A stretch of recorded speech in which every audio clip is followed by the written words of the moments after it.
नमस्कार, मैं हूं आपके साथ मयंक। तो देखिए, जिस तरह से अली खामेनी साहब की शहादत हुई उसके बाद अब ईरान की सेना ने बदला लेना शुरू कर दिया है। और जो खबरें आ रही हैं, इस वक्त की जो खबरें आ रही हैं, ईरान की सेना ने एक बड़ा मिसाइल अटैक किया है इजराइल के ऊपर और एक साथ कई मिसाइल्स फायर कर दिए हैं इजराइल के ऊपर। देखिए, जो खबरें आ रही हैं उसके मुताबिक 40 बिल्डिंग्स पूरी तरह से तबाह हो गई हैं इजराइल में। हमले तेल अवीव, हाइफा में सबसे ज्यादा नुकसान हुआ है और 40 बिल्डिंग तेल अवीव में गिरने की खबर है। यानी आप सोचिए कितना बड़ा मिसाइल अटैक होगा इजराइल के ऊपर, जो ईरान ने कल से किया है। और अब जो नई खबरें हैं, एक बार फिर मिसाइल्स फायर कर दी गई हैं। इतना ही नहीं, बड़ी खबरें हैं दुबई से। दुबई में कई जगह धमाकों की आवाजें सुनाई दी गई हैं। जेबेल अली पोर्ट जो है उसके पास धमाका हुआ है। जेबेल अली पोर्ट जो है बड़ा पोर्ट है दुबई का, उस पे धमाके की खबरें आ रही हैं। दुबई एयरपोर्ट को भी निशाना बनाया गया है, उसके करीब भी धमाके की आवाज सुनाई दे रही है। इस तरह की खबरें आई है। इसके अलावा बहरीन में एक बार फिर बड़े अटैक्स कर दिए गए हैं। कल बहरीन में जिस तरह से अमेरिकी नेवी के सेंटर को पूरी तरह से तबाह कर दिया गया, उसके बाद अब एक बार फिर बहरीन पर हमले शुरू हो गए हैं। जॉर्डन के अमेरिकी बेसिस पर कल के बाद आज फिर नए हमले शुरू हो गए हैं। यानी एक साथ आप देखिए, कई देशों पर मल्टीपल मिसाइल अटैक और ड्रोन अटैक ईरान ने फिर कर दिया है। देखिए, अली खामेनी साहब के ऊपर जिस तरह से हमला हुआ, उनकी शहादत हुई, उसके बाद पूरे ईरान में जबरदस्त गुस्सा देखा जा रहा है। देखिए, ऐसा लग सकता है, ऐसा मैसेज जा सकता है, कुछ लोग ये सोच सकते हैं कि अली खामेनी साहब की शहादत हुई तो उसके बाद ईरान सरेंडर कर देगा या ईरान हार जाएगा। ऐसा कुछ नहीं होने वाला है। अली खामेनी साहब एक एक चीज़ पहले से ही तय कर चुके थे कि अगर मुझे कुछ होता है तो कमान किसके हाथ में होगी। अली लारीजानी साहब के हाथ में कमान है। वो पूरे सेना का अब नेतृत्व कर रहे हैं और उनकी तरफ से मैसेज साफ है, ईरान ने बदला लेना शुरू कर दिया है इस शहादत का। और वो हमला होगा जो पहले किसी ने नहीं देखा होगा। ईरान किसी सूरत में सरेंडर नहीं करेगा, आखिरी सांस तक लड़ाई होगी। ईरान की तस्वीरें देखिए, इस्फहान से जो तस्वीरें आई, लाखों लोग जमा हैं सिर्फ इस्फहान में और नारे लग रहे हैं। सेना से अपील हो रही है, बदला लीजिए, करारा बदला लीजिए। अब ये ऑल आउट वॉर है। और देखिए, जितने अरब देश हैं, कल 8 देशों पे हमले हुए थे और अभी आज जो खबरें आ रही हैं, 4 अरब मुल्कों पर फिर हमला कर दिया है ईरान ने और इजराइल पर मिसाइलें बरस रही हैं। बड़ा नुकसान हुआ है इजराइल में, सैकड़ों लोगों की मौत की खबर है इजराइल में जो बताया जा रहा है, लेकिन इसके बारे में खबरें अभी तक बाहर नहीं आई हैं।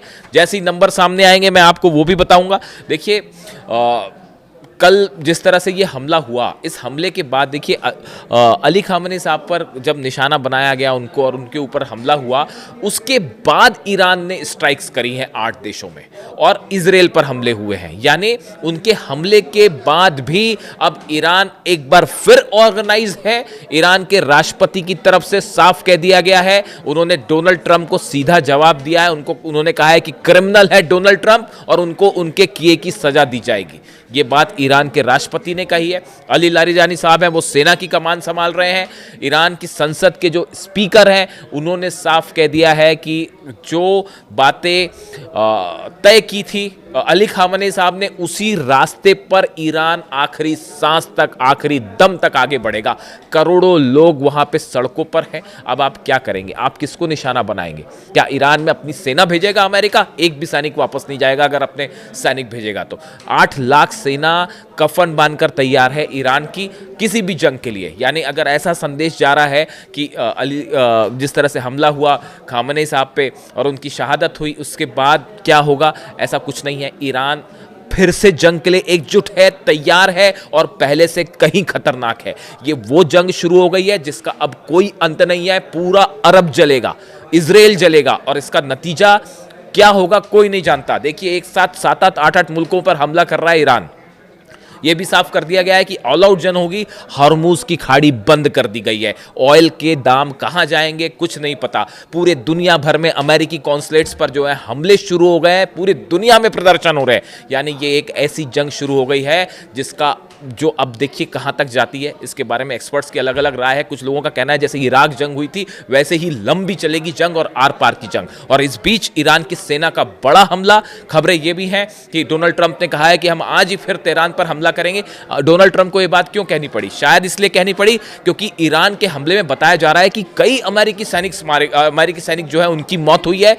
8 बेस तबाह हो गए हैं अमेरिकी सेना के, जो कि मिडिल ईस्ट में थे। और शायद इसी के गुस्से की वजह से डोनाल्ड ट्रंप को यह कहना पड़ा कि हम जो है वो ईरान नहीं झुकेगा तो हम फिर हमला करेंगे। यानी डोनाल्ड ट्रंप इस बात को मान रहे हैं कि ईरान नहीं झुक रहा, ये बात मान रहे हैं, तभी वो कह रहे हैं कि अगर नहीं झुकोगे तो हम फिर हमला करेंगे। तो एक नहीं 1000 हमले हो जाएं, ईरान की सेना कह रही है। अब तो ये आर पार की जंग है, पूरा अरब सुलगेगा, इजराइल सुलगेगा और नतीजा अब इसका जो भी हो, ये एक बड़ी जंग मिडिल ईस्ट में, जिसके बारे में बार बार कहा जा रहा था।